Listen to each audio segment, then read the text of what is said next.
చాలా మంది పేరెంట్స్ ఏం చేస్తుంటారంటే వాళ్ళు చిన్నప్పటి నుంచి వాళ్ళ పిల్లల్ని కంపేర్ చేయడము, లేదంటే వేరే పిల్లలతో కంపేర్ చేయడము, నువ్వు ఇట్లా ఇట్లా అంటుంటారు కదా. అవును. సో ఇలాంటి వాటి వల్ల కూడా డెఫినెట్ గా ఎఫెక్ట్ పడుతుందా?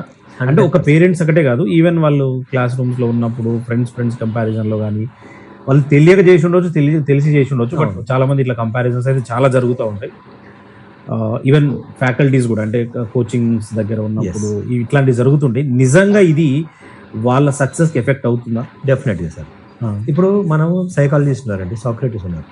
అతని ఒక ఫేమస్ కొటేషన్ ఏంటంటే, నాకు ఒక చైల్డ్ అంటే 7 సంవత్సరాల లోపున్న ఒక అమ్మాయిని కానీ అబ్బాయిని కానీ ఒక వ్యక్తిని ఇస్తే నేను ఒక మహాపురుషుని తయారు చేస్తాను చెప్పి అతను స్టేట్మెంట్ చెప్పాడు.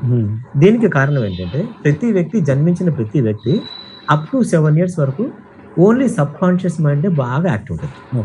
అంటే చిన్నతనం పుట్టినప్పటి నుంచి అతను 7 సంవత్సరాల వరకు అతని సబ్ కాన్షియస్ మైండ్కి అతను ఏమేమి పరిస్థితులు వింటున్నాడో, చూస్తున్నాడో, గ్రహిస్తున్నాడు అన్ని డైరెక్ట్గా సబ్ కాన్షియస్ మైండ్కి వెళ్ళి స్టోర్ అవుతాయి.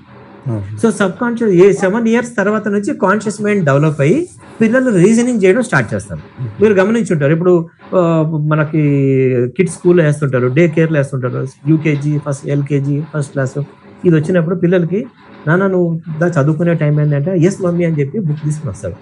అదే పిల్లోడు 7 సంవత్సరాలు 8 సంవత్సరాల తర్వాత చదువుకుంటే, ఇప్పుడు కాదు నా ఫ్రెండ్స్ ఆడుతున్నారు నేను ఆడుకుంటాను, అందరి ఫ్రెండ్స్ ఆడుకుంటే నేను చదువుకోవడం ఏంటి, అందరికి చదువుకున్నా అని రీజనింగ్ లాజిక్ వచ్చేస్తుంది. 7 years వరకు అలా ఉంటుంది. 7 years వరకు ఒబీడియన్స్ ఉంటుంది. ఎందుకంటే subconscious mind is the obedient mind, whereas conscious mind is the questioning and logical mind. So 7 years లోపు అంత ఎలా ఉంటుంది అంటే సబ్ కాన్షియస్ మైండ్ ఏది చెప్పినా గ్రహిస్తుంది. అయితే ఇక్కడ ఏమవుతుందంటే, కొన్నిసార్లు ఏమవుతుందంటే తల్లిదండ్రులు చదువుకొని వారు ఉంటారు, లేదా కొంతమంది బాగా చదువుకొని ఉంటారు. ఇప్పుడు వీళ్ళు ఏం చేస్తారంటే, వీళ్ళకి తెలుసో తెలియకో పిల్లవాడికి కొన్ని విషయాలు చెప్తుంటారు. నాన్న చదువుతూనే మనం పాస్ అవుతాము, చదువుతూనే పాస్ అవుతాము. హార్డ్ వర్కర్ ఉన్నారు, స్మార్ట్ వర్కర్ ఉన్నారండి. హార్డ్ వర్కర్స్ ఏమో, ఎగ్జాంపుల్ చెప్పండి, హార్డ్ వర్కర్స్ ఒక పెద్ద పెద్ద కంపెనీలలో ఎంప్లాయీస్గా ఉన్నారు. స్మార్ట్ వర్కర్స్ వాళ్ళు కంపెనీస్ని పెట్టారు. ఇప్పుడు స్మార్ట్ వర్కర్ దగ్గర ఎవరైతే స్మార్ట్గా చదివాడో అతని దగ్గర హార్డ్ వర్క్ చేసి చదివిన వాళ్ళు ఎంప్లాయీస్ ఉన్నారు. ఇప్పుడు మీరు ఎవరిని మీరు ప్రైజ్ చేస్తారు, ఎవరిని మీరు గ్రేట్ అంటారు? డెఫినెట్గా స్మార్ట్ వర్క్. ఎందుకంటే ప్రతి ఒక్కరు కోరేది, ఏ తల్లిదండ్రులైనా ఎంప్లాయీ ఉండాలనుకుంటారు, లేదా తన కొడుకు ఎంటర్ప్రెన్యూర్ అవ్వాలనుకుంటారు.